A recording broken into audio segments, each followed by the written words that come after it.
I pronounce this batch delicious. See, the thing is, it's been a really long time since we've had a really good villain in a movie.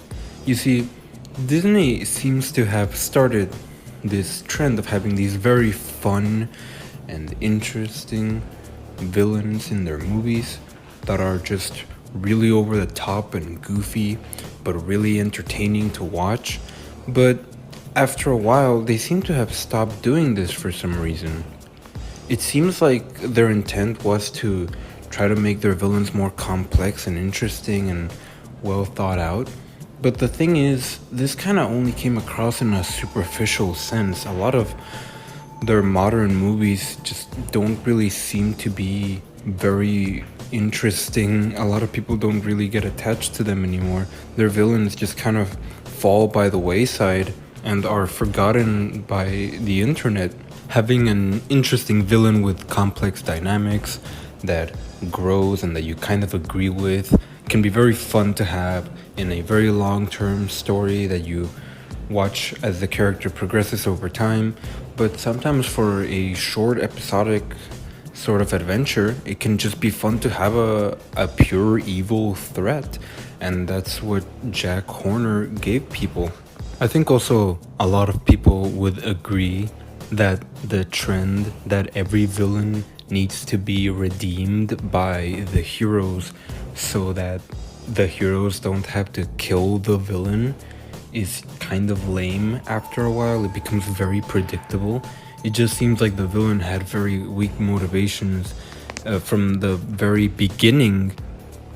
Sure, it's fun to go through the idea that there is good in everybody and that a person that is a evil can be redeemed over time, but sometimes it's just really fun to watch a good guy fight a very bad person.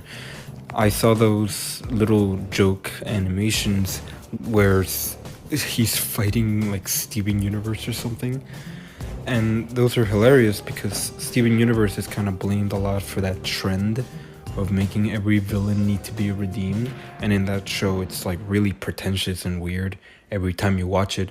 So I think a lot of people really enjoy watching him get trashed by this really fun character that everybody seems to actually like.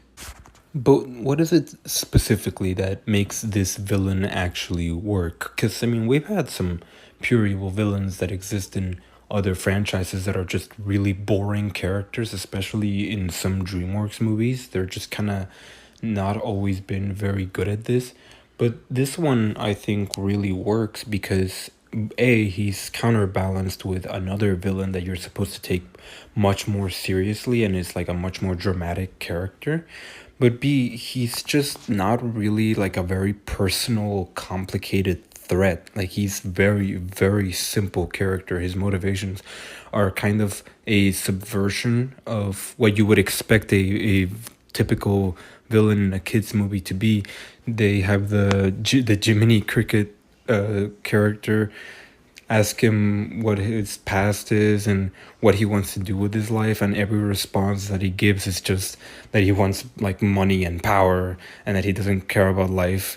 And even Jiminy Cricket's like, oh no, I have to believe that there's good in everybody and that I can somehow make something good out of this. But as the movie goes along, you see that there's no redeeming this guy, and that's kind of fun to watch, right?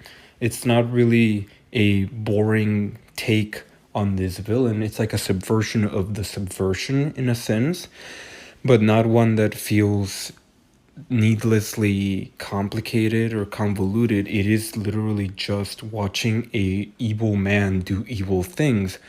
And sometimes that's just very entertaining to watch. You don't really see that a lot. So I think a lot of people were entertained by it. And especially, as I said before, since Disney movies seem to not want to do this anymore, they seem to be just making really bad movies now. I think a lot of people saw Jack Horner as meme profit, like just so much good for the meme economy. And I mean, why wouldn't you? Just look at his design. Look at the shots they give him. They're hilarious. He's really funny. He actually gets like a lot of scenes on his own where he's just entertaining to watch. Like he's a perfectly solid character to watch. I've even thought about that idea of just writing a movie about where it just focuses on the villain, and I think a lot of people might even watch that if it came out. But I don't know. It's DreamWorks. They probably. I mean, he dies at the end of the movie anyway, so I think it's a good end to the character. It's an interesting counterbalance too of the themes of the movie of just wanting to get the last wish for power as opposed to wanting to do something good with it, which is kind of a subtle theme throughout the movie. So I think it makes sense that by the end he ends up getting killed by the actual wish map getting destroyed. I hope that in the future, more studios that make these movies realize that having a simple villain does not mean that your movie is simple. It just means that your focus is more on the protagonist. And you can still make a villain that is fun and iconic and interesting. I mean, again, this guy shares like villain screen time, like 50% of it with another really good character, and he's the one that gets the lion's share of the memes made out of. Like, it's pretty impressive how this kind of joke character gets most of the actual internet culture and legitimate impact on our on everyday society. So yeah, I think it's just really interesting to see that DreamWorks has taken up the Disney tradition of making really fun, just one-dimensional villains that are iconic, that you just want to see lose. The really good motivations for the villains, for the heroes to want to actually succeed. So yeah, I hope that more studios do this in the future. I hope Disney actually realizes that we like their villains and that they shouldn't make movies where they make fun about how one-dimensional villains are bad or something, because that's just really pretentious and weird. So yeah, I want to see more like this, and I hope DreamWorks keeps doing these sorts of things. And I hope that we see in the future, and when he actually receives some, because I think he's going to be a more long-lasting character in culture. But anyways, for now, that's just going to be it for today. Thanks for watching. Do whatever you want, down, push the buttons, I don't know.